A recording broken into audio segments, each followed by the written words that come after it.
Welcome to Fortress on a Hill. I'm Henry. I'm Danny. I'm Kaye. We're three leftist veterans that aim to expose the reality of the U.S. military's multiple wars abroad and to illuminate the damage military service does to Americans. American presidents throughout U.S. history have used American military and diplomatic power to force regime change of democratically elected governments around the world. Most veterans come from families vested in prior service, and American generals choose their own, ensuring diversity of thought never interferes with American warmongering. How can we stand by and do nothing while our military kills and destroys lives the world over, while telling Americans that all this death and destruction protects them from terrorists when nothing could be more false? Fortress on a Hill aims to change that. Dr. Jeffrey Kaye, welcome back to Fortress on a Hill. Thank you for coming to chat with me today. Excited to go through all this with you. Yeah, thank you for inviting me.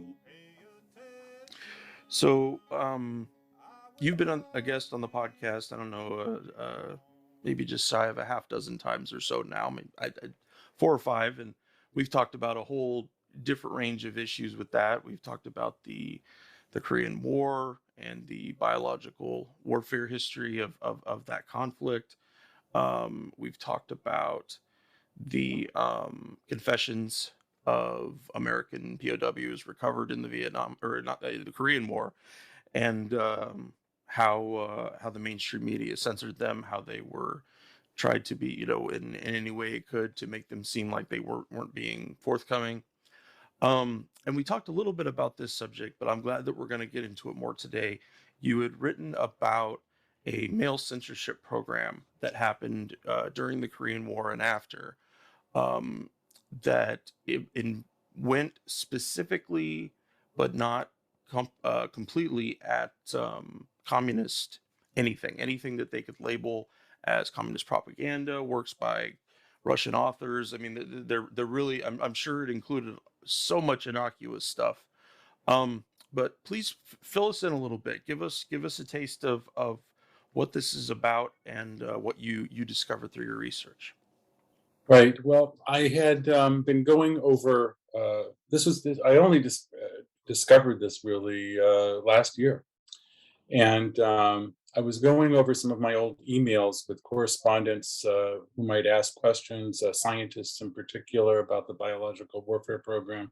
They were not necessarily in agreement with me, but they were corresponding with me and answering some questions. And one of them, because this was kind of an off the record, or he didn't know that I was going to use this. I don't identify him, but he was a well-known researcher, scientist who's been his expertise in biological warfare.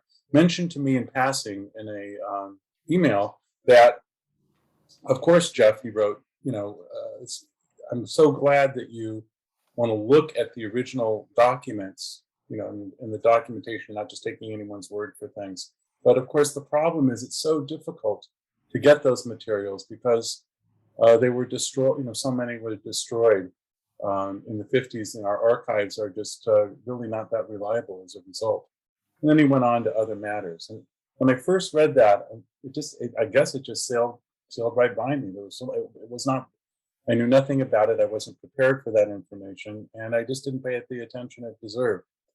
So when I came back to it, really literally a few years later, I said, what is this guy talking about? And so I decided to do some searching around on my own, some research. And lo and behold, I found a 1959 major law review article by University of Pennsylvania Law School talking about this program. Foreign Communist Propaganda in the Mails was the name of the article. It was very well researched by two guys, professor at UCLA, another professor at University of Pennsylvania, Schwartz and Paul.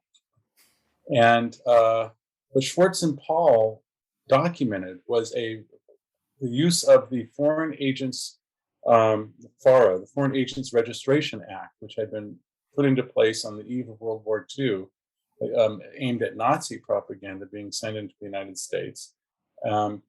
And revitalized it early days of the Korean War, really around the time the U.S. was suffering battlefield setbacks in late 1950, early 1951, and operationalized the Customs Department and the United States Postal Service to intercept and destroy any incoming political propaganda from so-called Iron Curtain countries. So that in those days, that would mean China, the Soviet Union, of course. Much later, in the early 60s, as this program continued, Cuba, South Vietnam, and of course the East European so-called satellite countries, with the Soviet Union. Of course, political propaganda is a very loose term. What it really meant was anything coming in print or film that was sent third class or bulk mail, which was basically how printed material was sent into the United States from abroad. If you were buying a book from, it doesn't matter where, England or the Soviet Union, how did it get into the United States? This was way before the internet, and people who didn't grow up in the days before there was computer distributed information may not realize that it literally had to physically enter the country. And when it did, anything they did in large parcels, these parcels were broken down into packages, and the packages themselves would contain materials. And these were intercepted by the Customs Department at the ports of entry, which varied at different times during this program, around a dozen or so, East Coast, West Coast, Gulf Coast. And, they were, the censors were looking for anything that was political propaganda. And by their own description of the program, which was given to congressional committees at a number of different points during the 1950s, they were intercepting millions of packages a month, and however many millions of articles and booklets and pamphlets and film material were confiscated and destroyed.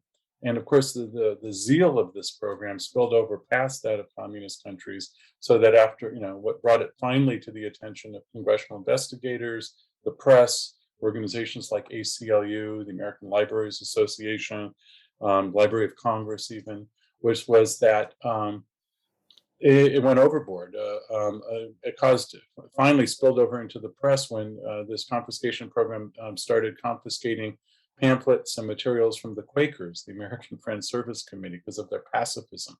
It was political propaganda because it mentioned, the Soviet Union or whatever. They thought that was it. And materials coming from, say, the Soviet Union, it didn't matter if you would think, well, of course, they wanted to censor calls for socialist revolution in the United States or calls to defend North Korea against the American imperialists. And certainly there were those. But they also were, if they saw scientific material, well, we don't want,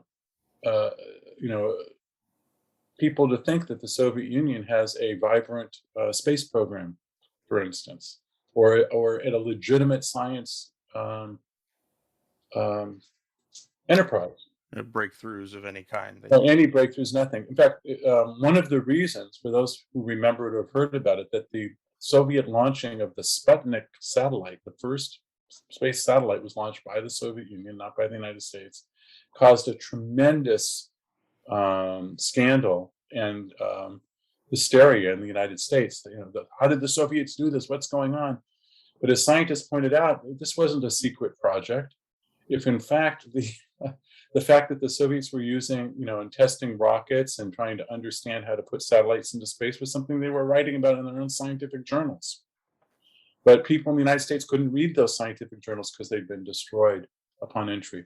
I mean, and not so you had even in the CIA, you had people, complaining, we can't get the materials we need to assess what's happening in the Soviet Union. And the Sputnik program was a good example of that. It was, but the program really took off again, as I was saying, during the Korean War. If you leave aside how it operated during World War II, which was kind of a separate issue, although the roots of this began then, because it was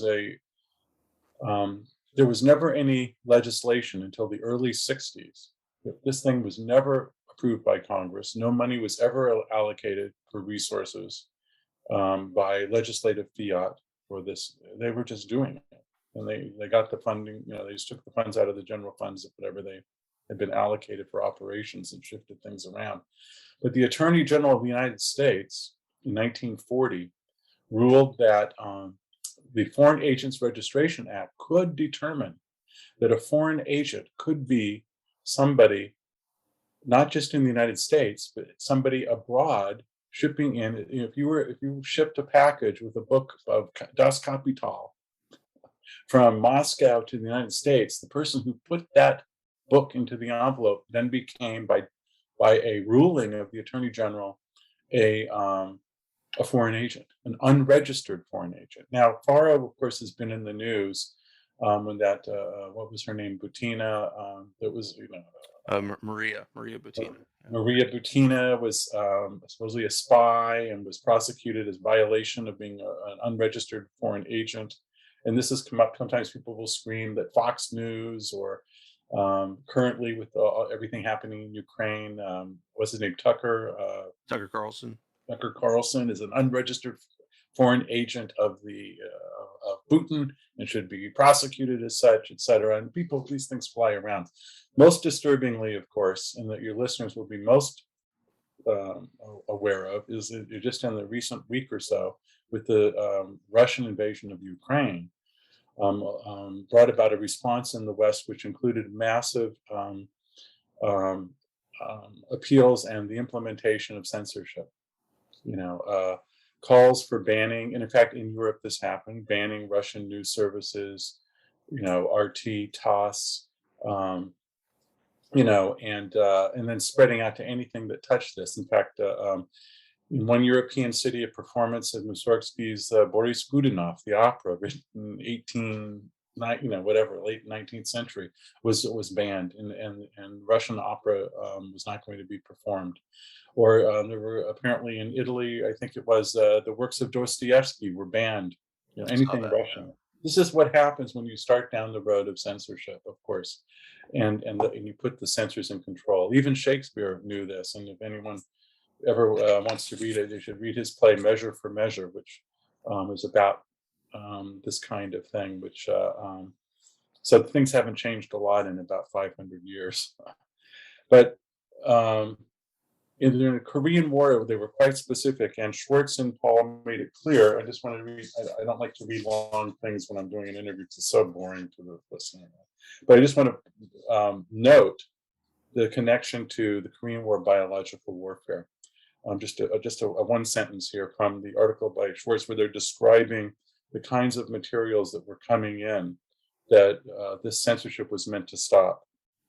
Varying in style, they write, content and intellectual appeal, there were tracts and magazines containing panegyrics of life in communist countries, extreme criticisms of life in the United States, appeals for peace and peace petitions, accusations and, quote, documentary proof, unquote, of United States germ warfare and prisoner of war, quote, atrocities in Asia.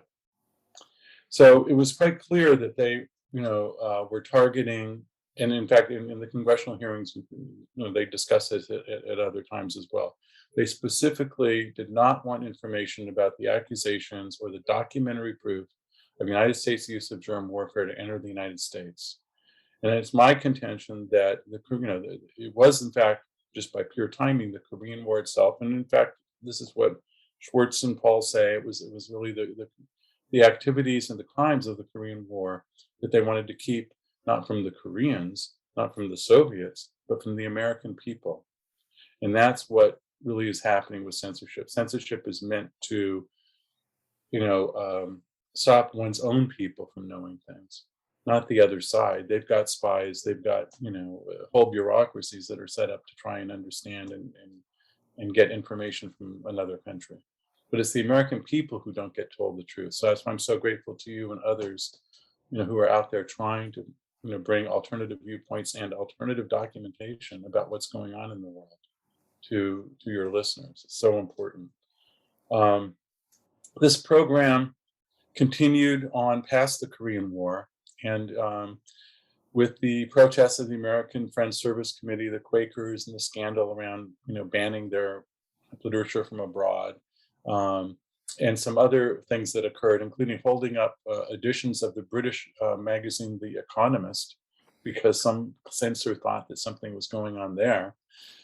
Finally, as the scandals began to pile up, there began to be congressional hearings in the mid-50s after the Korean War, and some cosmetic changes were made to the program, as well as an attempt to,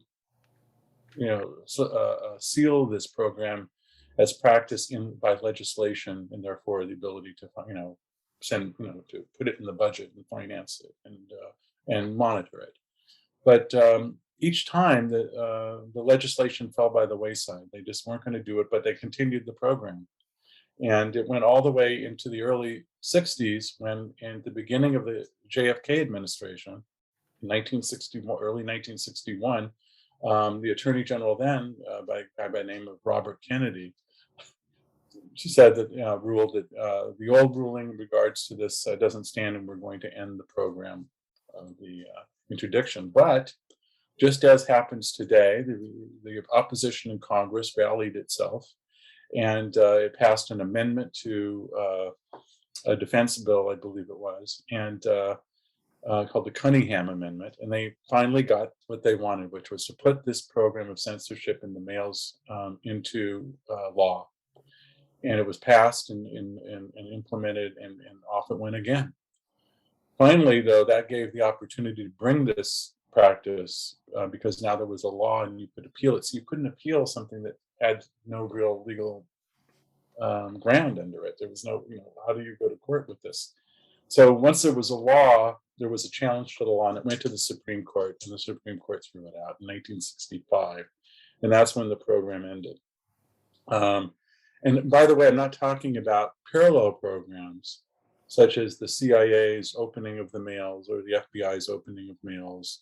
This program specifically was not aimed at individual mail, like letters sent from somebody, in Gdansk to, somebody in Detroit. It was specifically about interdicting books and pamphlets and film material that would depict life in the Eastern Bloc countries, or China or North Korea, in a way that wasn't controlled by the United States and CIA and its captive media, which is pretty much all the media. And so with what's happening around Ukraine again today, people are kind of surprised.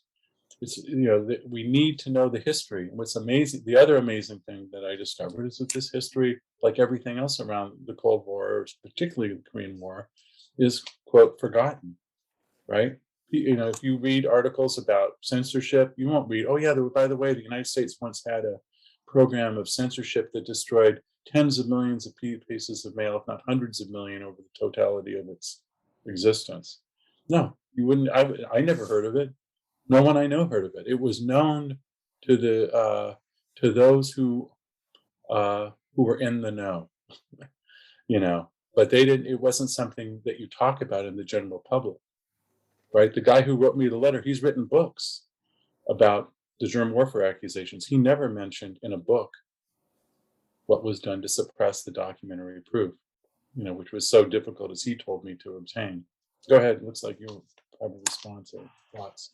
Well, I was thinking about the torture programs post 9/11, and that even if you had someone through journalism or government leaks or whatever who could definitively prove an aspect, they were only proving one aspect of one program.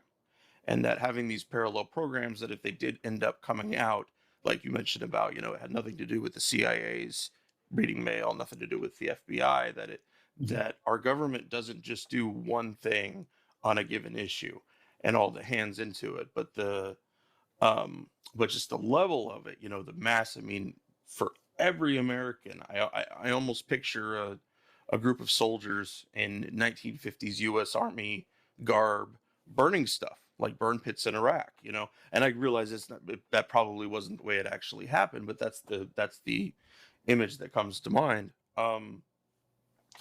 I'm also one of the things you said that did not surprise me, although I was uplifted to hear it, was the Kennedy administration's choices in doing that, in saying that we're not going to do this anymore, because that was at that time there was so many other changes that related to national security through the Kennedy administration. Not that JFK and his guys didn't make plenty of mistakes, Mhm. or poor choices.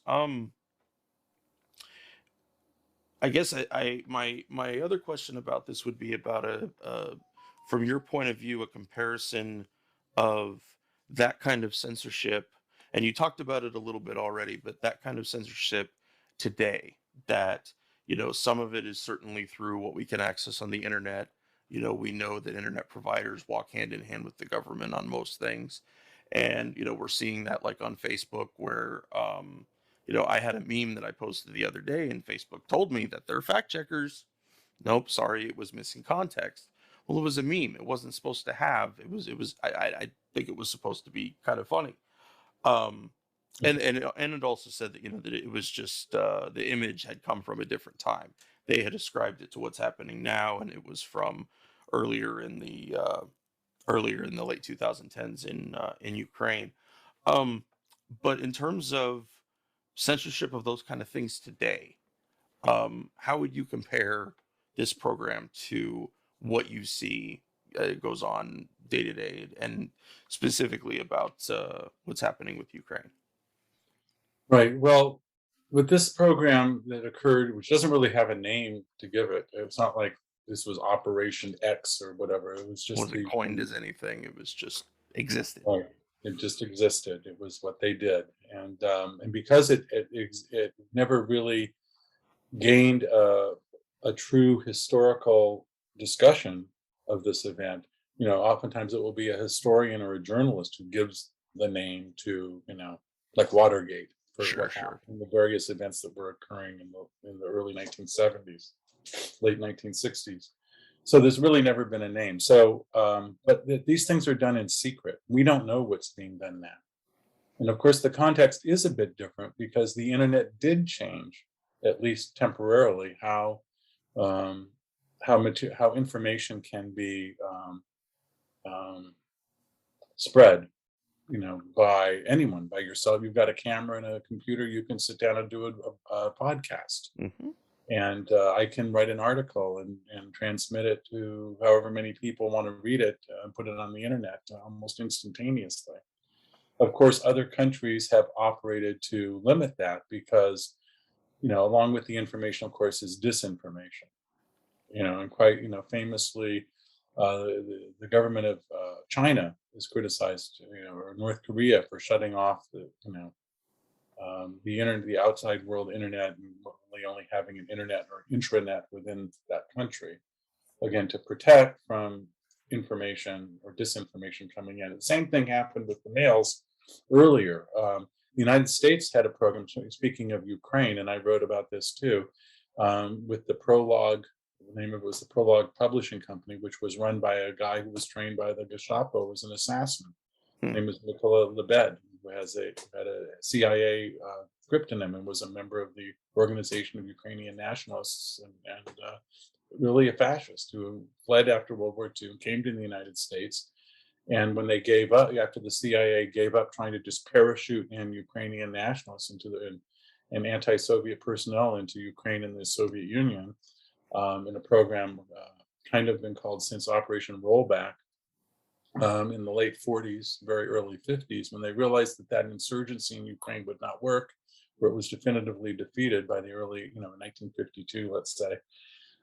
They turned to penetration by the means of getting, books, samizdat literature, other things, trying to bypass the control over the inflow of information that was coming into the Soviet Union or China, by getting materials in there. So so it worked both ways. Information flow is something that states use as a tool um, a tool of control of their own populations, propaganda for, so that it can implement state aims with as little protest, and with the other side maybe not knowing what's going on as much as they can. So information is really part of warfare. And if politics is warfare by, during peacetime of other means, or whatever that Clausewitz famous quote is, then, certainly we're seeing it big time around Ukraine right now, where there's a lot of disinformation out there. And of course, you mentioned, I think, was it Facebook that who had this? And of course, these places, Facebook and Twitter and others, put up, some kind of police, because they've been criticized because there have been a relatively free flow of information, and ostensibly, and certainly, in fact, of disinformation as well. And you just don't have an educated populace who is taught or has learned to distinguish. They just kind of are passive recipients of things. So this is a tough issue, and it was tough even back then. But the problem with going the censorship route is that you give censors, who are often very stupid, very concrete people, way too much power, and usually there's no oversight, because these are secret programs, as it was. It wasn't secret per se, but it was uncontrolled, it was unsupervised, and even when congressional committees were given the chance to rein in and put it in law and begin to control these enterprises, they were not, for reasons I don't know. I can only presume that there was pressure from the executive branch or the Pentagon against doing that. They did not want. How I came by this, by the way, of course, I was researching the biological warfare evidence, and I was reading many books, or secondary sources, as historians would call them, and they would refer, often to, when they wanted to mention the evidence from the other side, they'd mention the International Scientific Committee report on investigating bacterial warfare, headed by the British scientist Joseph Needham, that went to China and North Korea in 1952, or they would mention, a couple dozen confessions that were published by China of U.S. pilots and navigators, et cetera, from the Air Force and Marine Corps, admitting to use of biological warfare and describing how the program worked. So I thought, well, one should be able to look at. I innocently and so naively, I can't believe it. Thought, well, sure, I'm sure I can find this in a bookstore or a library, or I'll order it from Amazon or ABE Books, or I'm sure that this is not hard to find. And only to discover that when it came to the ISC report, there was only literally a handful spread across the country in a few research libraries.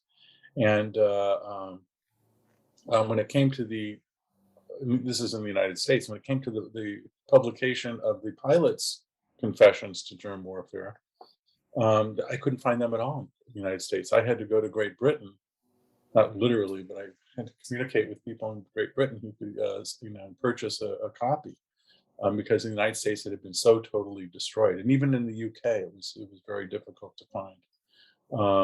And I had to get it from the Imperial War Museum. In fact, I ended up looking at Joseph Needham's own copy, which had been placed in the Imperial War Museum, of the the airmen's confessions. And I've since then been trying to publicize them, because they're among the most censored materials ever in the United States, ever. It's kind of shocking. So censorship, so here we are at a moment where we live on the knife's edge of World War III, and we are, you can bet we're not getting the information that we should get. We're getting a lot of spin. It's not that things still in the United States aren't being published. They are. I noticed that Gray Zone published just the other day an article about Zelensky's, history with the neo-Nazi groups in Ukraine, and the political pressures he's under, and his capitulations around that. But you get a lot of, it's just swamped by the. I published on the biological warfare. You've given me some podcasts. There's been a few other people that have mentioned it, but it's totally swamped by the massive, control of the mainstream press, which is tightly monitored by the CIA and other perhaps governmental agencies. So this program that I brought, that I've drawn attention to, I believe is very important, because we need to recapture the true history. Because it isn't unusual what's happening right now. This is not something that is out of the blue, and therefore there's some kind of Putin-esque propaganda. This has actually been standard operating procedure in the United States more years than not, through much of our history, and we need to understand what they're doing before, just having this conversation makes you or me a foreign agent. We're not, even though we are not in any contact with any foreign agency. At one point that came up in the congressional hearings. Well, what happens if Joe Blow travels to Moscow and he goes to a bookstore, and then he decides he likes this pamphlet and decides to send 5 of them back, to his friends in, back home in the United States. But he mails them the materials. Well, if they were mailed as personal mail, first class, this was the answer, then he's in the clear. But should he use a book rate or send it under some kind of 4th class mail, that he's importing these and he's acting as a foreign agent by doing so, even though he has zero connection to any foreign entity. And that was the kind of thing that was happening. And of course, it caused, as who pointed that out?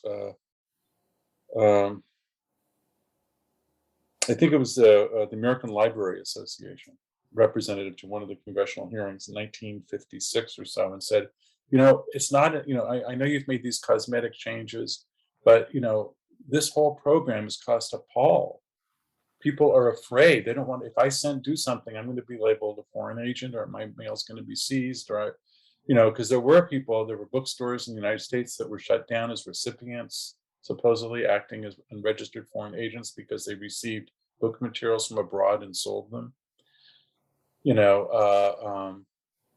And again, as I said before, this spilled over into other things: scientific journals, art magazines, anything that would portray the Soviet Union or life in the East positively was potentially a work of political propaganda, and as such was seized and destroyed. I mean, literally, at one point they said it's true. They used so-called strong arm tactics. This is what they told Congress. Yeah, sometimes we've had to resort to strong arm, quote, that's a quote, tactics in getting this mail and destroying it. I wish I knew more about what that meant and what went into it, but it's kind of scary that the government, kind of admits acting like some kind of Gestapo, going in and seizing and brutalizing people, perhaps, to get the material to destroy it. Things were fairly dark during the period of the Korean War, and they're dark now. You get that same kind of feel. Let's ban Russian cats. It's just insane what's going on. Yeah. Yeah, the RT America RT period getting shut down. That it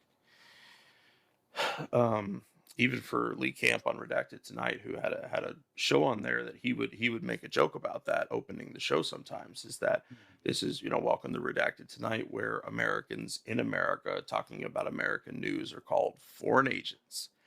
And Right. the little disclaimer on YouTube of under that too, and that how can they be so obtuse in that way? People need to have a chance to know what's happening in their world. And I think it goes back to the nascent control of the American national security state, and that most people Mhm. don't understand what it looks like when those kind of events come around. Right. So the next thing we were going to talk about today Mhm. was your work with torture victims, Right. and just want to give anybody, if it's I don't know exactly what Dr. K is gonna share here, but it might be a good time for a content warning of some kind. If so, please be careful in that way listening to this episode, because I'm sure there will be things attached to it that will not be easy to hear. But as usual for things we do here on Fortress on a Hill, that it's very important, and we're gonna talk about it and try to understand it a bit. So Dr. K, you worked with torture victims as part of the asylum process, correct? Correct. Yes. Can you tell us a little bit about that, and tell us about what spoke to you about working in this area before you began it. Okay. By the way, I worked with the torture victims through a local in the San Francisco area, a local torture treatment center by the name of Survivors International, which Okay. does not exist anymore as an independent entity. It had been drawn into city services, but lost a lot of. I'm not even sure if it still exists on that level anymore. But so not only did I work for them in the context of asylum, but I also had referrals at times to work with torture victims purely as a psychotherapist. And in fact, as a psychotherapist, even from early in my training, even as an intern at City College in San Francisco for a while, for instance, and then later at Kaiser as a postdoc, I ran across people who, in fact, one of their presenting problems was having been tortured by a certain state entity. A man from Egypt, um, a man from the Central American country I don't want to identify, and others, a man from Poland. And uh, torture. Most Americans might think, well, this is something that exists in the newspapers. It's it was at Guantanamo or secret CIA bases, but where it's something maybe that happened. In barbaric countries, but or enemy countries who would resort to torture, but not the United States, or not Great Britain, or not. It's all of these things. But in fact, it turns out torture. Well, now everyone does know, of course, the United States is involved in torture, and although they may not understand the degree and depth to which the United States was committed to researching and implementing all sorts of quote scientific torture programs.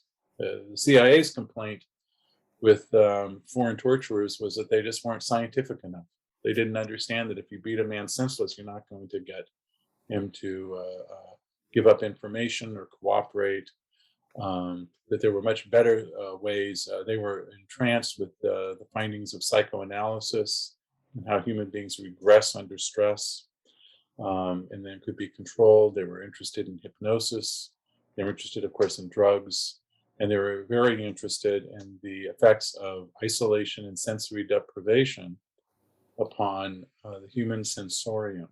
I'm going to say that word more than once here, this human sensorium. By that I mean what you could think of as the total distributed nervous system throughout the human body, right? That includes two primary branches, the autonomic and the voluntary nervous systems. The autonomic sounds like automatic because that's what it is. It's kind of unconscious, fight or flight trigger, and it controls, but also controls, how your organs operate internally. When when you're nervous and you notice you suddenly have to go to the bathroom, or your stomach hurts. That's the autonomic nervous system at work. Of course, the voluntary nervous system is like, I'm going to lift my hand up and show you my pen. Well, I don't know. Anyway, there's a pen there. And that's the voluntary nervous system. And of course, our brain's thinking is a mixture of voluntary and involuntary processes.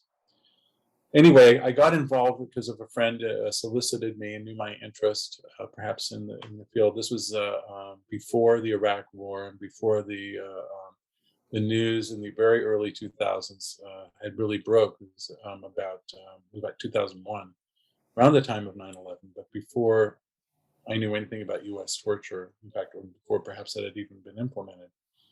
But as time went by, anyway, you start to work with the torture victims, and there is a version of my reaction to working with torture victims in my book, Cover Up at Guantanamo, where I discuss going to downtown San Francisco, where there's a lockup in a skyscraper there, where people would be brought in chains, if necessary, to be interviewed by people like me on their asylum claim. What does that mean?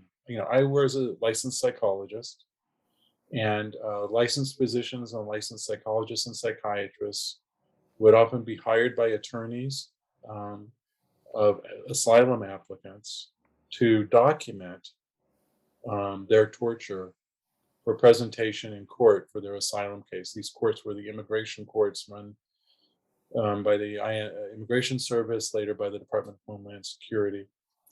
And when you go to this court, it's like a regular courtroom. And when I testified, there was the whole voir dire process, and there was the opposing counsels, and the system totally is under the asylum system in the United States, as in other countries, is under tremendous pressure.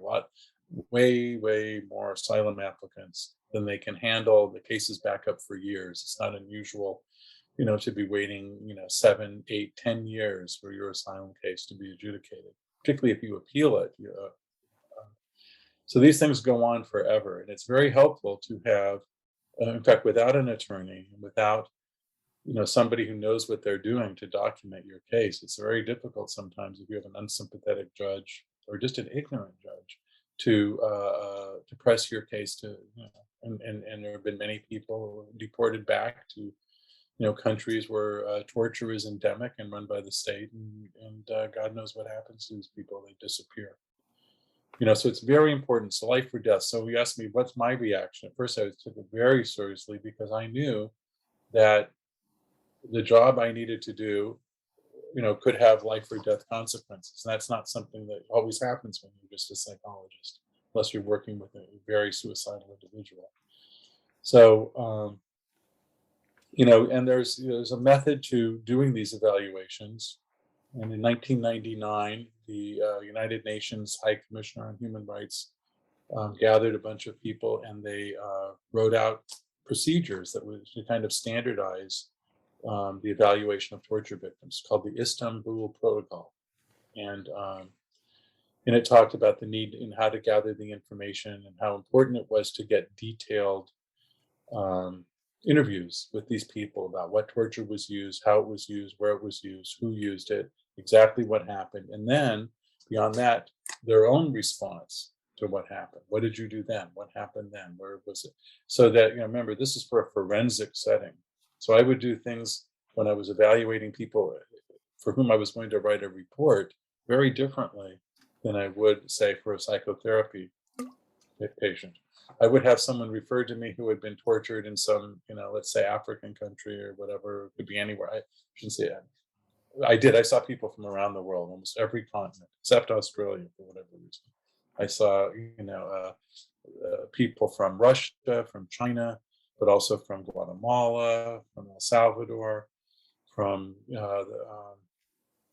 from the Philippines, from India, from just all over the world, who were making claims anyway of being tortured. Out of the maybe 4 dozen or so people I worked with and wrote reports on, there were only 2 that I determined were making it up or faking it. They were falsifying the reports. And what I would do in that instance, if I thought that was occurring, that their story was too fantastical, it didn't fit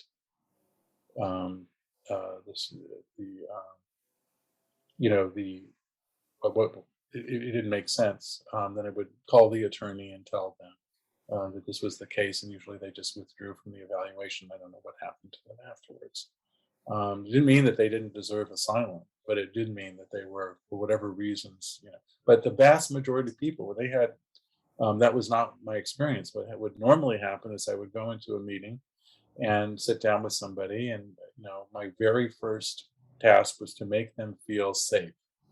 To make them, because I'll tell you, the process of asking people all these questions starts to become extremely close in feeling to an interrogation, right? The difference being, sometimes the only difference being, one is I'm not hostile, and 2, that it's for their benefit, but you had to respect the kinds of fear that would come up, among these people, and to realize that if you're trauma, because in trauma, you have to understand what trauma is. And when a person, the effects of trauma are very insidious and counter to what is needed in a forensic setting, because the trauma victim, or PTSD, if you will, victim, the trauma response involves a set of a situation or a set of circumstances that is inimical to forensic examination. In other words, you need to tell me what happened, but by you telling me what happens is psychologically and physiologically triggers the trauma response. And that trauma response is fight or flight or shutdown, and if any of your listeners could imagine the most terrible thing that ever happened to them in their life, and then someone comes along and says, now you got to tell me everything about that in detail. And we're going to be talking about that straight for 1, 2, 3, 5 hours. And I'm going to ask you all sorts of questions. That's extremely difficult and painful for anyone. And if you've been highly traumatized, it becomes almost next to impossible. So you need to, get that information, because when you go into court behind some bureaucratic judge or whatever, they don't know. They're doing a job, and if they don't have the evidence to back up the claim, they're not going to give them. It has to be a well-founded, credible claim of persecution. If you can't, torture doesn't happen out usually in the open. There's usually not a videotape, as there were videotapes of Abu Zubaydah that were destroyed, and even those were destroyed. It's not like there's usually some kind of indisputable evidence of the torture. Medical torture, oftentimes there is really good, almost indisputable evidence of, marks on the wrists, scars, things like that you can be attributed to torture. But psychological, so much that happens in torture is psychological. Take Abu Zubaydah, who I think we were talking about earlier, who was at Guantanamo, was the CIA's first kind of model for their torture program they wanted to implement post 9/11. Almost everything that happened to them was meant not to leave a mark. Even the physical aspects of the torture, such like a slap on the face, was just that, a slap on the face. So it'd be very difficult to physically show there was torture. You could show maltreatment in the sense of weight loss. You could show, various other things, but those could just be considered side effects. The legalities of proving torture mean you have to prove intent to torture, which is arguably not the way to do it, but that's just how it is. And so I'd go into these interviews and have to put people, make them feel safe, and slowly but surely bring them along to tell the whole story so we could document it. And I would be documenting their response to it as well. But oftentimes my if you're the person who's sitting across the room, a room, with a torture victim, and you begin, and they implement their defenses against being re-traumatized, which is what's happening. You're an authority. I'm an authority figure. I'm going to present this to a court in the United States. All of these people, in fact, were not Americans. They were from other foreign countries coming here for asylum, and they had less trust of the United States, government than your average Trump supporter today. And they were very well aware that the United States government couldn't be trusted, but they had no real, no real options. They, oftentimes especially those coming up from Latin America, they were escaping death squads or gangs or, horrific domestic abuse, all sorts of things like that. And, they came here because it wasn't there and they needed to, they needed safety. But oftentimes the response, the feeling I'd get was one of massive resistance, and it would make me internally feel angry or frustrated. How this person, I'm here to help you, and you're frustrating me helping you. So part of the training, of course, is to understand how these feelings, which in therapy are called countertransference, or whatever you want to call them, that are called up in the evaluator or the treater,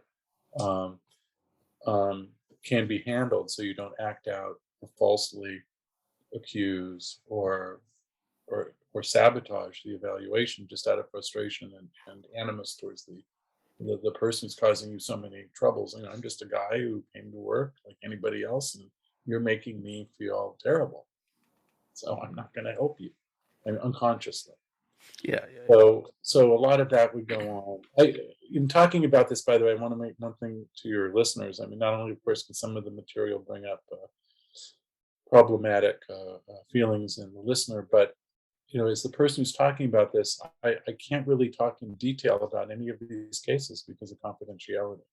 So that makes it difficult.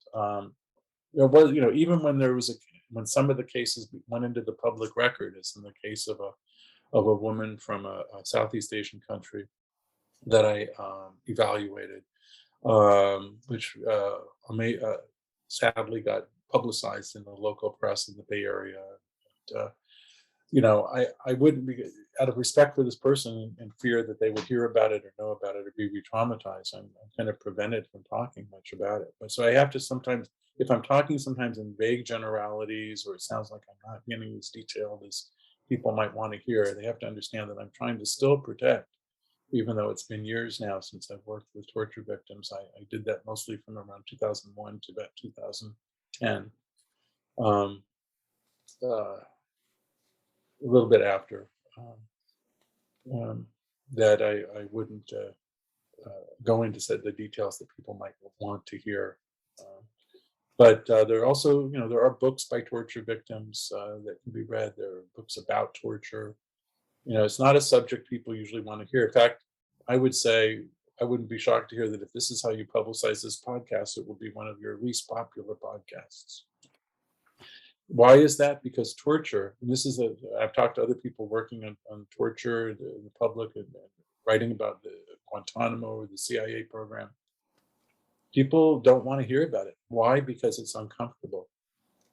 It's uncomfortable for me to sit and listen to somebody talk about how, they were suspended from a ceiling, or how they were subjected to beatings in prison, or how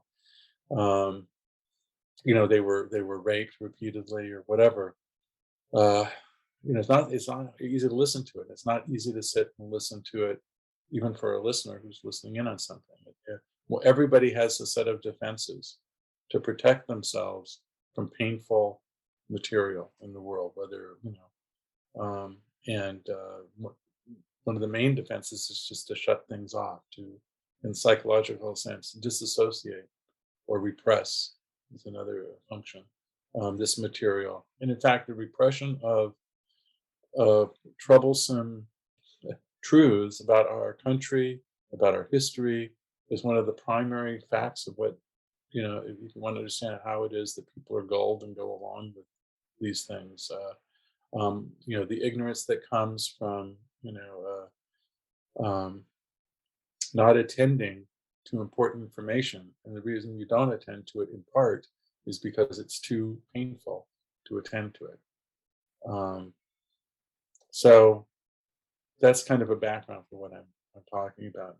Some of the approach and the difficulties of talking about this. I hope I'm wrong, by the way, and lots of people listen to this and become activated to do something or write about it or read more and learn more. But sad to say, experience has shown me that so far, at least, that's not the typical response of the person out there. But those of you who are still listening to what Henri and I are talking about, I commend you, and I hope that you can share this with other people.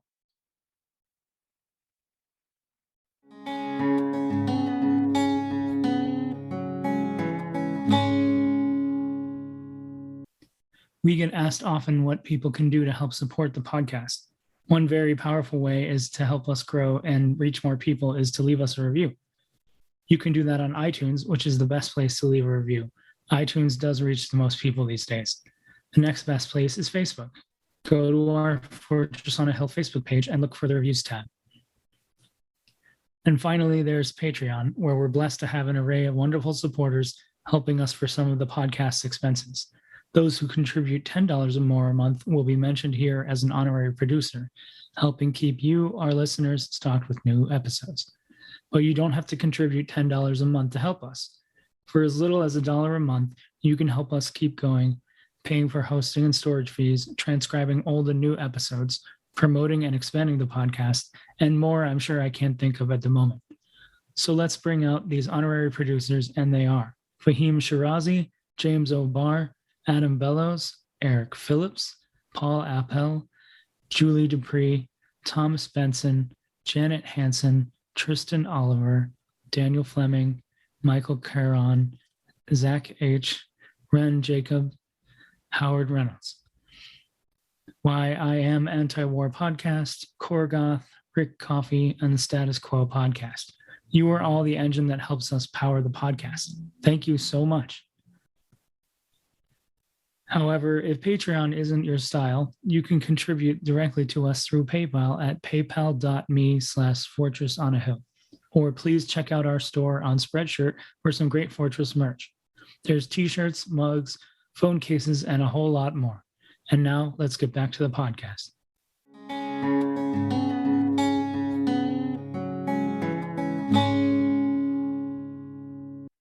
Yeah, Fortress on a Hill listeners are definitely tough that way. They have to be.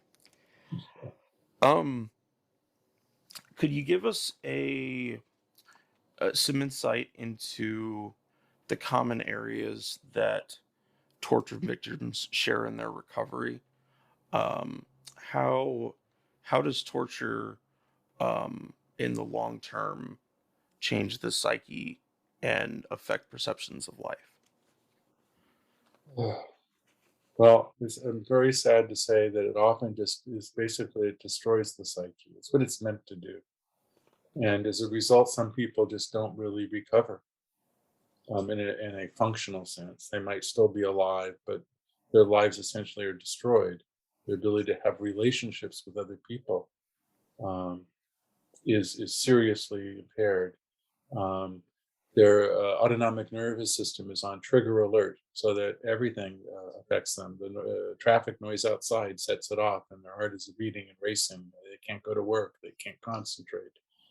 In psychotherapy with these people, and I would like to believe in the way in which I handled evaluations as well, you make a kind of, you make a relationship with these people, and your contact with them becomes a new model that shows them that there is hope, there is an ability to connect with another human being.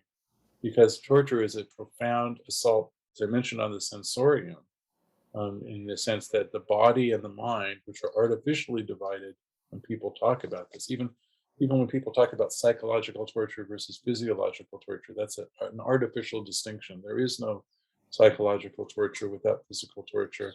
Nothing mutually exclusive about this situation at all, is there? Right. And there's no physical torture that isn't psychological torture.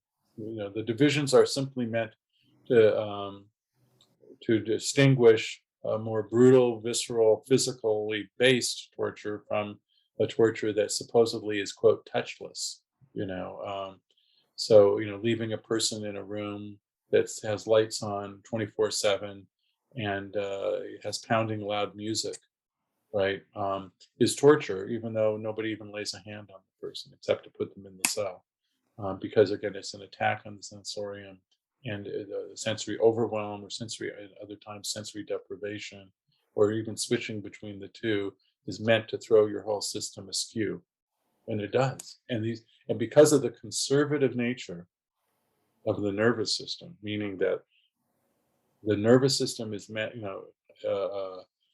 learns or adapts to, or responds to stimuli from the outside world, and it learns from that stimuli, and it wants to. And that's a survival. I mean, not just human beings, but almost all creatures, even from the tiniest amoeba, who has irritable sensibility, remembers that if you poke it with a needle, it kind of remembers that it got poked by the needle.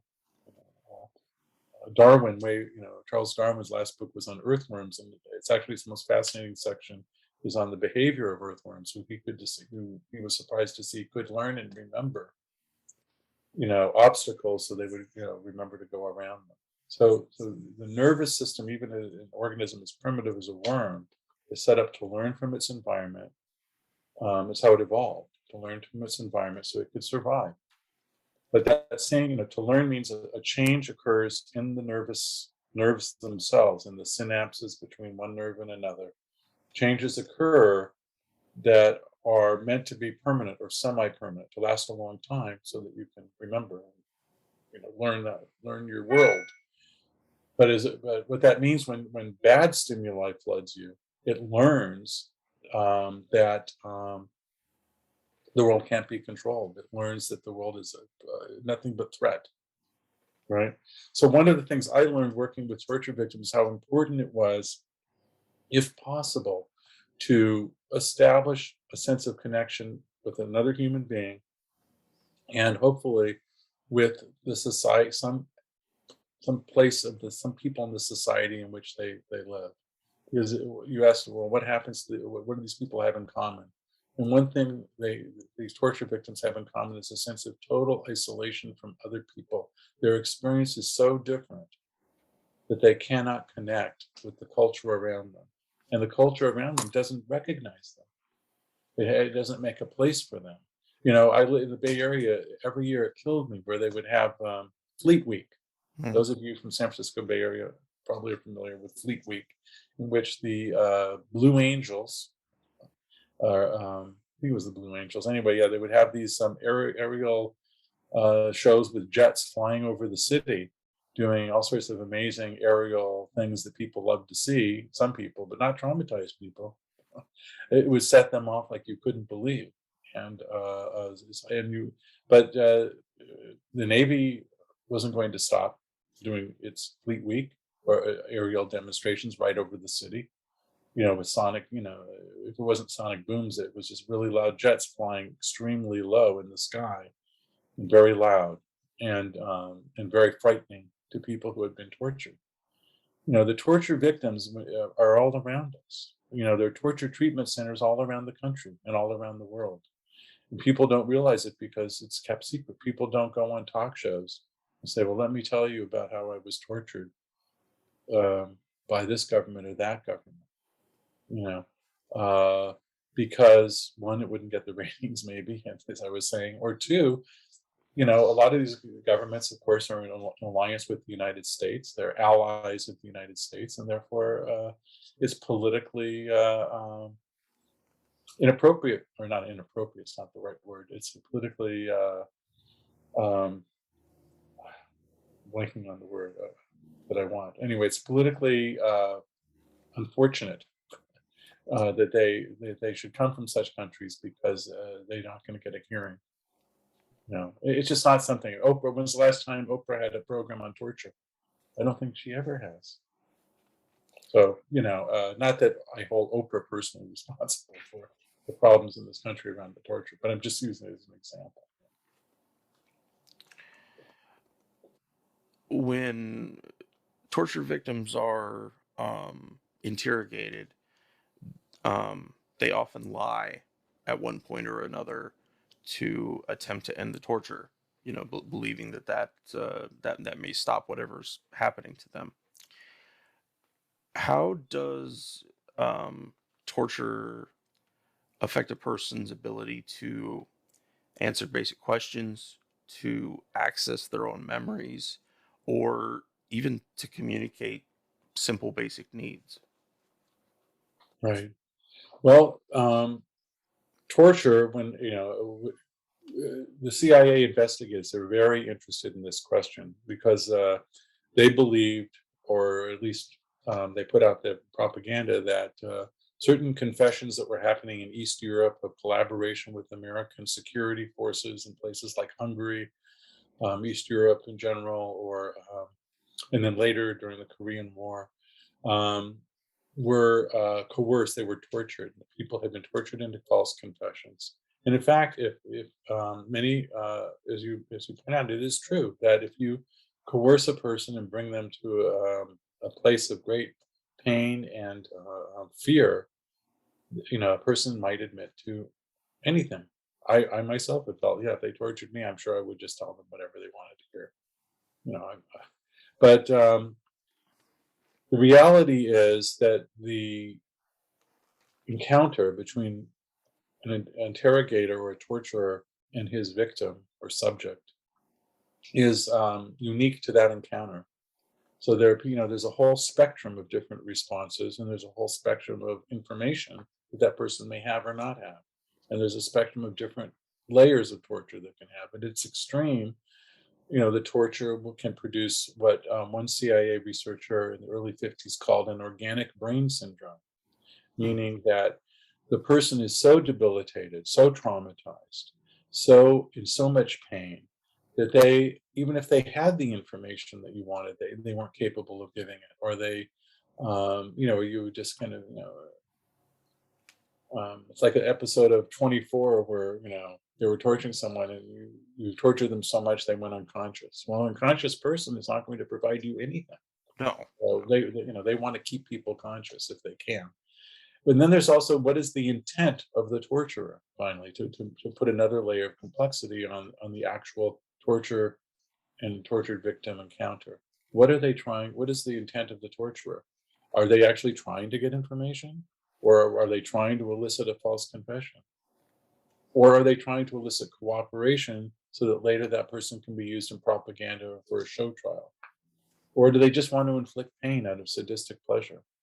Or, or do they sincerely believe that there's a ticking time clock and they've got to get this information from a person?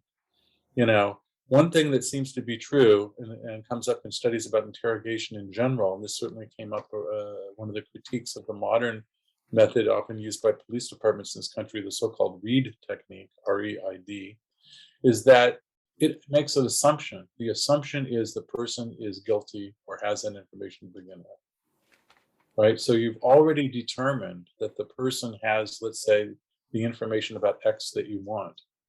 So no matter what that person says, if it's not X, then they're lying, and some kind of pressure or trick or some technique is used upon them, or time, to get that information. But and then there's the person. They might have that information, or they might not. They might be totally innocent in the sense of not having that information. What are they going to do? So it's actually a much more complex question than whether or not torture only elicits false confessions, which is usually what you read by opponents to torture in the press. And the people who say that are very honest, and they're very dedicated people, I believe, oftentimes, and they're very sincere, and they're anti-torture. I get it. But my first encounter with a torture victim was, as I said, was as an intern in a city college of San Francisco, and the individual was from, as I say, from a Central American country. And this individual had been tortured there. This was the presenting problem, as they call it in psychotherapy. Why is the person there? The person is there because they're haunted by the fact that when they were tortured, they in fact gave up information that may have in fact led to other people being tortured or killed. And that was a tremendous burden of guilt for that individual. So what am I to think? My own experience tells me that torture can bring about confessions of material. And anyone who's read about the Gestapo or read about the Savak or everything knows that both valid information and invalid information is provided by people who are tortured. There's often a mixture of them too, because in studying the confessions of the Air Force flyers who and Marine Corps who confessed to germ warfare. On one hand, you have the Chinese saying, we were very humane, and the stories of torture are totally false. And then on the other hand, you have the United States saying these people were horrifically tortured and subjected to brainwashing, insidious brainwashing done by the Chinese or the North Koreans. But if you look at the material and you actually do a kind of forensic examination of it, when this, who was this person? When did the interrogation take place? How long did it take to get the information? What did they say afterwards? If we have that data, for a small subset, we do. That you actually have a spectrum of different responses. Not surprising.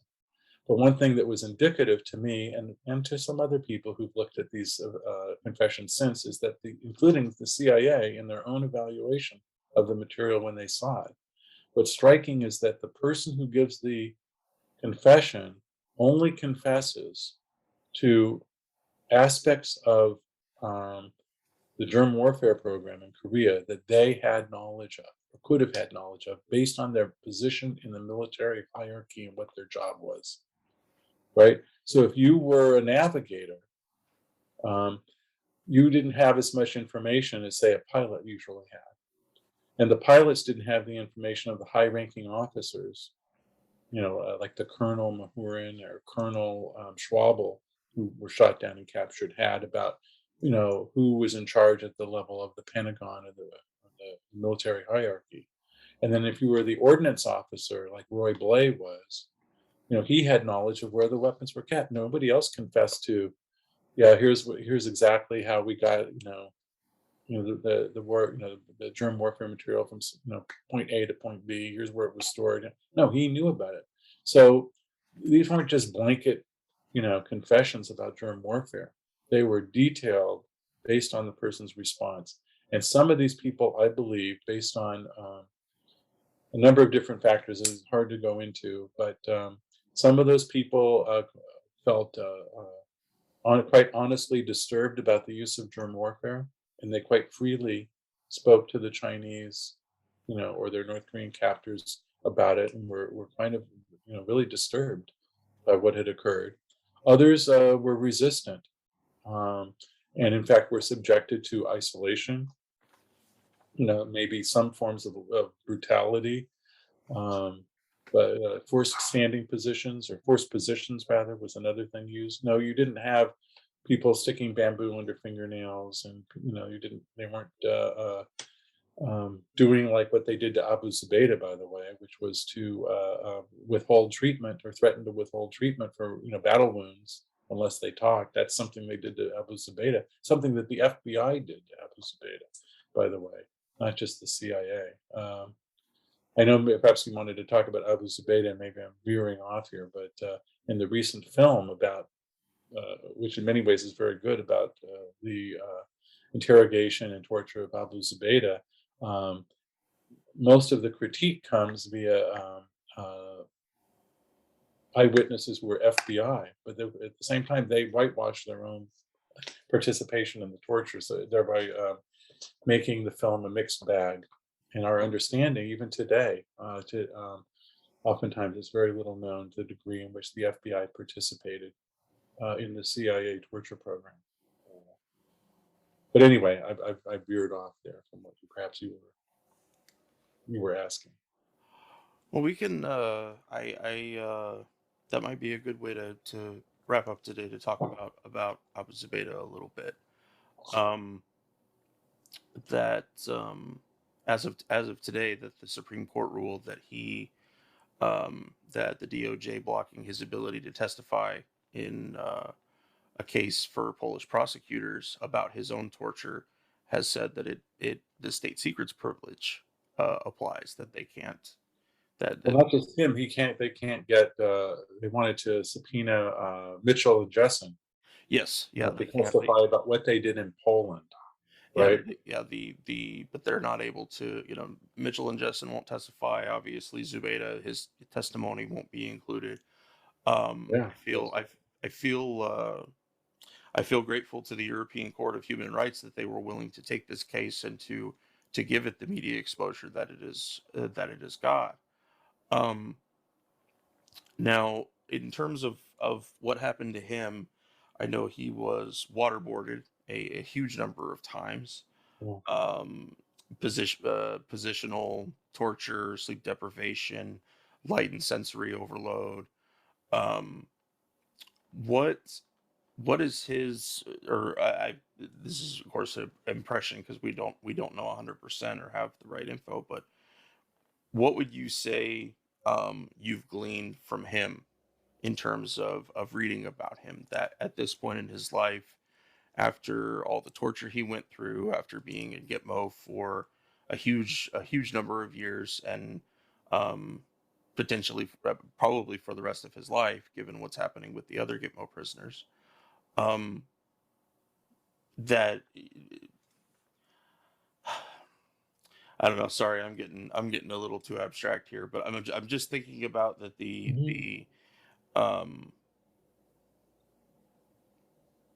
it's amazing to me that after all that he has suffered, he has been able to testify, to talk about the things that has happened to him, has a great willingness to talk about them, and I'm sure it's very hard even with that willingness. What has been your impression of that, of his, where he is today in terms of his health and just in general what happened to him. Right. Well, in terms of how he's doing today, I of course can't know precisely. I can't evaluate him. Nobody really can. His attorneys and those who have been allowed by the courts or by military commissions to process him or the Gitmo authorities, process him. Excuse me, to evaluate him, say, of course he's very damaged.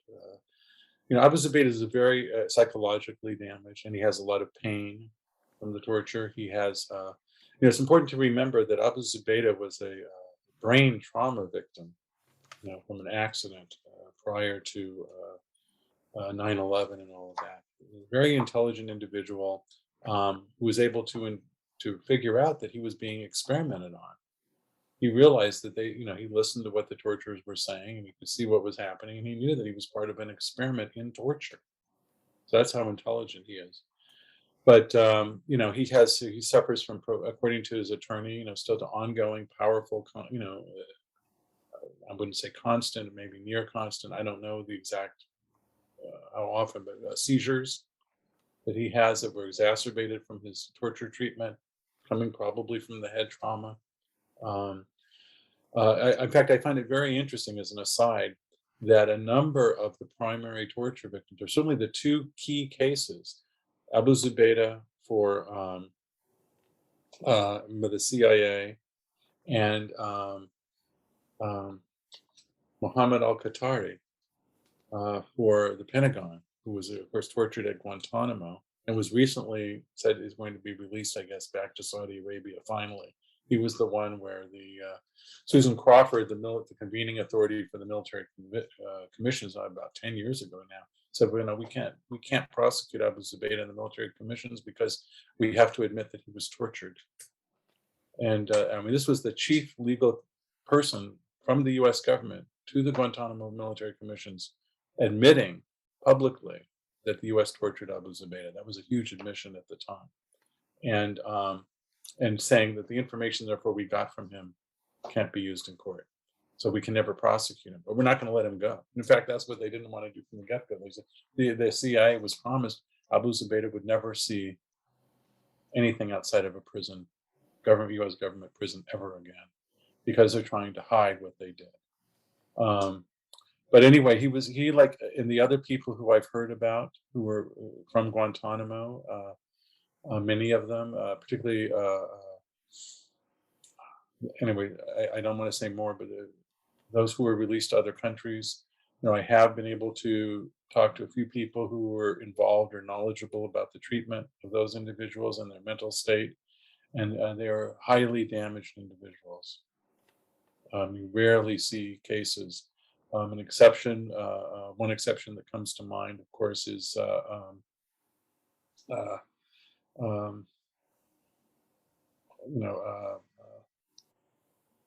guy who runs Cage Prisoners in the UK. This is terrible. This is old age where I start losing too many names in my head. They'll probably pop into my head in a minute. Anyway, who have been able to function and do something politically. Some people, one finding about torture and trauma is that if you can get people involved in meaningful activities that are personally meaningful to them, and engage them with another group of people in which what they do in life has meaning, it's restorative to the process of overcoming the torture and the trauma, right? It maybe never totally goes away, sad to say, but you can get by. So, a subset of individuals who aren't destroyed, and, can get by and not prosper, but have a meaningful life. Although sometimes, I don't know what, years later, what happens. There was famous cases of concentration camp victims like Primo Levi, who, came back from the concentration camp experience, which of course was pure torture, and, lived to write about it, to be active, and very important people in their communities, who then committed suicide one day because, they were just carrying around too much poison in their head. Torture is unique in the law and that is, it's a universally seen as a war crime, universally seen as a crime against humanity. And the United States is signatory to a treaty that says we're supposed to punish people who torture. We're supposed to seek it out and prosecute that, and we're supposed to prevent that from happening. But the United States does the opposite. In the recent Supreme Court case, they denied Abu Zubaydah his political human rights and being able to proceed legally against his torturers via a process known as discovery, which is, you can't have a trial unless you can use the court to gain documents and information and produce testimony that backs your case. If you can't do that, you cannot have a case. So what they're saying is what the Supreme Court of the United States said is that the Abu Zubaydah cannot confront his torturers, who were run by the CIA, but for that matter, frankly, there were others. The FBI was involved as well, and then later the DOD at Guantanamo. To some degree. It's unknown exactly the parameters of what DOD did with him, but he has been at Guantanamo since 2006 in a special, perhaps CIA facility, but nevertheless, DOD becomes implicated as well in that. So yeah, it's pretty awful. So this is the freedom, and this is the golden city on a hill being presented supposedly to those in East Europe who were told that they're fighting for freedom. This is the freedom that you have. Is they say, well, this is just one guy, but actually, if you read the newspapers, you know that torture happens in police stations across America, and it's very difficult to, even in cases that are extremely well documented, to get justice. And it certainly has been difficult to stop, after decades of exposure, the ongoing use of this kind of violence against human beings that's taking place. So it's so much that we end up talking about what we're here. It's kind of disheartening, to say the least, that these kinds of crimes, this kind of inhumanity, is so pervasive, and it's so difficult to get this out in the mainstream media. And it's not that it's just people like me, but there are organizations that are well funded, like Physicians for Human Rights or the Center for Victims of Torture, and others that that try to get this kind of information out, but it rarely goes far. I of course, for years have been pushing the fact that the United States government, under the auspices of its Army Field Manual on Interrogation, it was written in by the Democrats, who were using it against the CIA torture program, said, well, we're going to get rid of the waterboarding, and we're going to use these great techniques that are in our Army Field Manual, except guess what? They were torture too. It involved use of isolation, sensory deprivation, use of drugs, and all sorts of stuff on people. In fact, and I did my best, along with Jason Leopold at the time, who filed a FOIA on an Inspector General report on the use of drugs against Guantanamo prisoners. Abu Zubaydah himself mentions at times having been drugged, but it's we still don't know to this day what exactly, to the extent of that, how it hit him. Oh, I'm sorry. When I went off, I meant to tell you something. So Al-Qahtani and Abu Zubaydah were head trauma victims. Al-Qahtani too had been in an automobile accident and had been severely traumatized as a kid and had seizure problems and was even considered to be schizophrenic or psychotic, thereafter. And yet, so that here you have the two key cases in which the Department of Defense and the CIA were fine-tuning, if you will, their new torture paradigm, were being done on head trauma cases. For those who follow, and there aren't that many people who have followed the research CIA did during MK Ultra, MK Search, and Project Artichoke on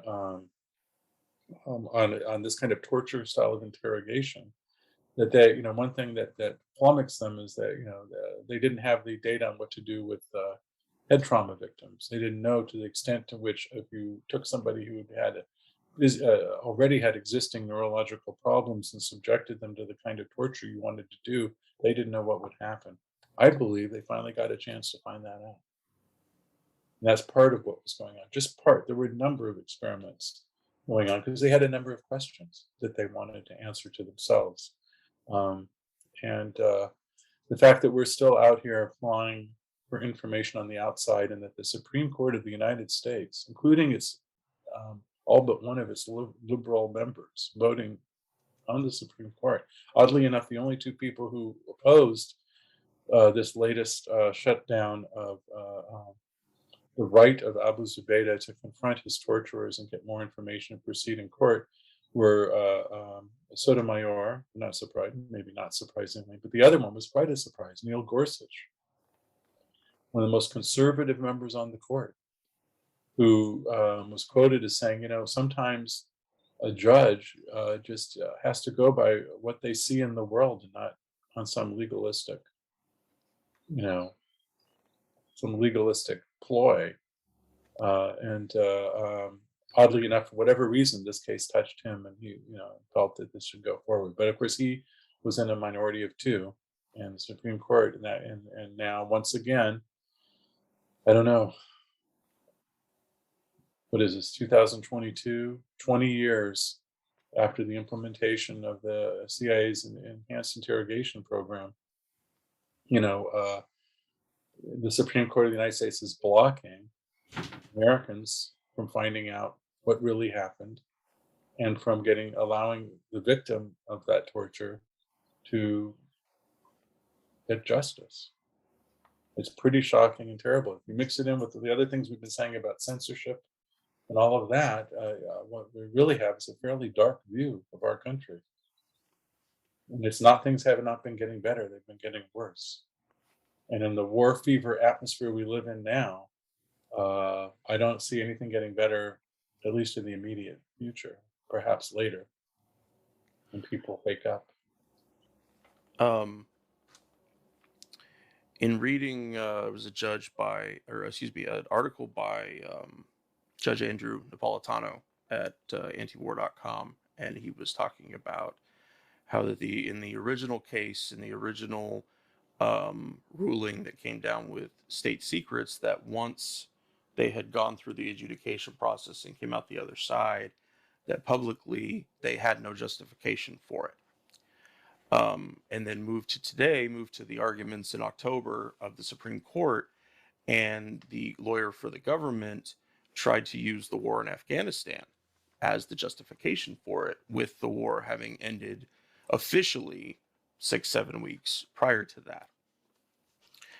Our classification system needs to be revamped. It needs to be changed, and that's I think that's one of the biggest obstacles to people like you, people like me, and moving forward, like you talked about with your work. It's about finding the information. It's not that it can't be accessed, but so much has been done to hide it, to obfuscate it, to, even if it comes out, to make the people who say it sound like liars and maybe even terrorists. But go ahead, Doc. Sorry. There was in terms of how the censorship, how pervasive and ongoing this censorship is, or in my pursuit of more documentation on the issue of the biological warfare during the Korean War, I came across the fact that in 1953,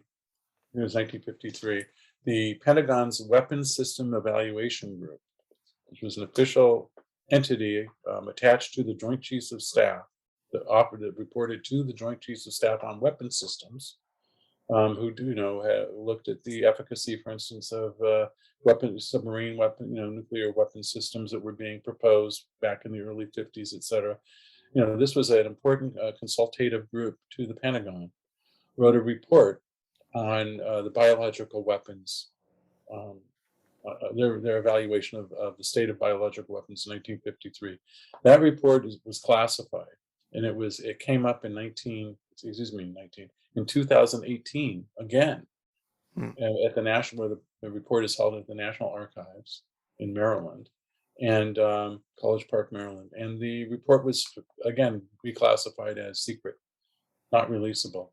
I'm going to try and challenge that. The pandemic has kind of shut down a lot of National Archives activities, unfortunately, lately. But hopefully that will lift very soon. And I'm going to try and do a mandatory declassification of that document to see if we can get something from it.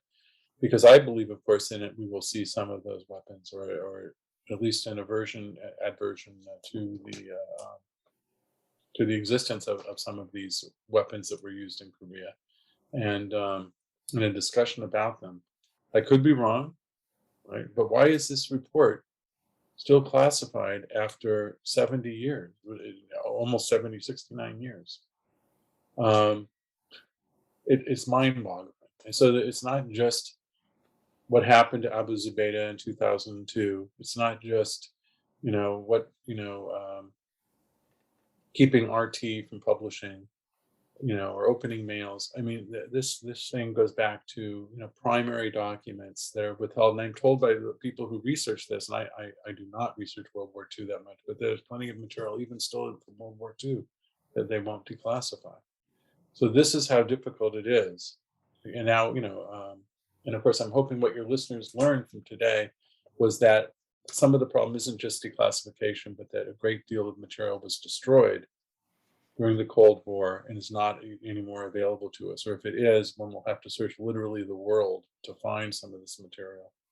Or maybe when the archives are opened up, perhaps fully from places like China, or even parts of the former Soviet Union and Russia, they've opened a lot of archives, but there's a lot of material that's not available still. And of course, the American archives, which still keep classified essential documents to help us understand. People are aware of the JFK documents and how some of them are still withheld, and controversies around that.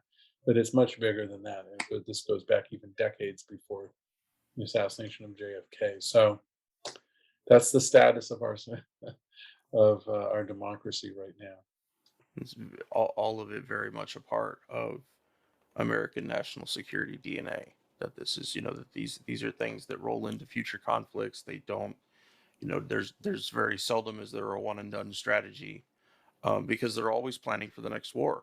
That's what the DoD does. Is any efficiency or changes to their stuff is about making the next war good. Sometimes you'll see journalists or commentators want to make it seem like, oh, hey, look at this.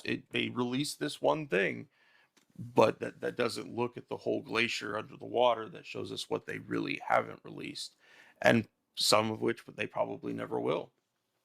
Right. I think that's a good place for us to wrap up for today, Doc. Okay. I really appreciate you coming to talk with us, share with us your experiences and the experiences of some of the people that you've evaluated. I hope that you'll come back again. I know we were talking about the read, more about the read technique, about how it was developed and brought in, for people that don't know, or if I know I've mentioned it a little bit before, but that's a technique used by almost a great majority of the police departments in America. And like Dr. Kaye mentioned, that it's designed to work as though they already believe in the guilt of the person that they're talking to, that it's not about establishing guilt, it's about confirming guilt, which flies in the face of trying to do things in an open nature that actually acknowledges the truth. So thanks again, Doc, and we will have you back again soon to talk more about this stuff.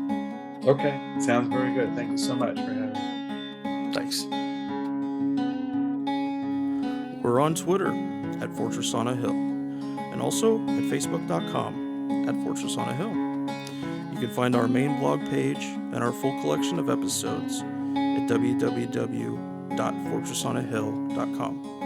iTunes, Stitcher, Google Podcasts, Patreon, Spotify. You name it, almost anywhere you listen, we're already waiting for you.